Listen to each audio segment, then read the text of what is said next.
Hello viewers, today we will have a video on how money has acquired the foremost vital necessity in today's India. Today in India we see all the people are going crazy and wild after money because money has become such a important and vital necessity for all Indians that they cannot think of the world without money. Now we will discuss all these topics under this title. I will start it. Now, money should be given the most significant entity after God. This is the principal statement of today's all entrepreneurs. This is the eternal truth of today's society in India. A person who achieves pious character and good amount of knowledge, but if he is poor or financially weak, then he is rejected and humiliated by average person also.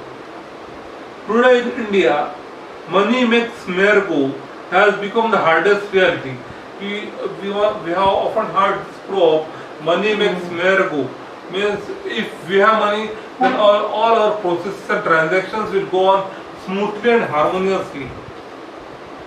People belonging to different professions are just only exploiting and looting the customers or consumers if he goes to his doors for seeking help. All this top cadre, highly educated people have forgotten the humanitarian religion and nor does they have any sympathy or emotional consideration for poor man's requirement or problem.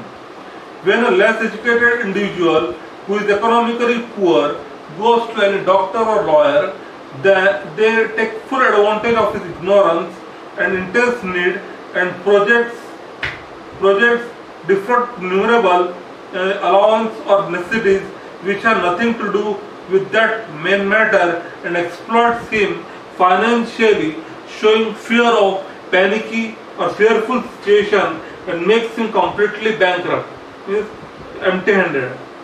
Thus we cannot change this unjust, inhuman and immoral mindset of this white-collar society. They have established hell-like business projects in which the middle class and poverty-stricken individuals suffers the most.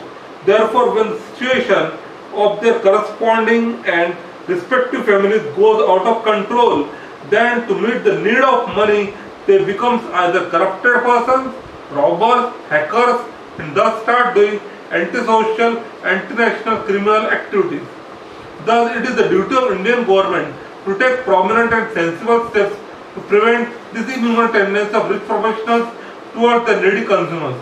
Our India was first regarded in the past as education hub of whole world and was because here knowledge, wisdom and human ethical values were having much more honor and respect than money. Today, those situation or circumstance is extremely contradictory. Now India has transformed into exploiters, corrupted, bad character possessing people's country because average man teaches his child to earn money by any means, then it may be immoral or unethical. Today, knowledgeable person stands last in the row of reputation and wealthy man sought the first position in society. Thank you.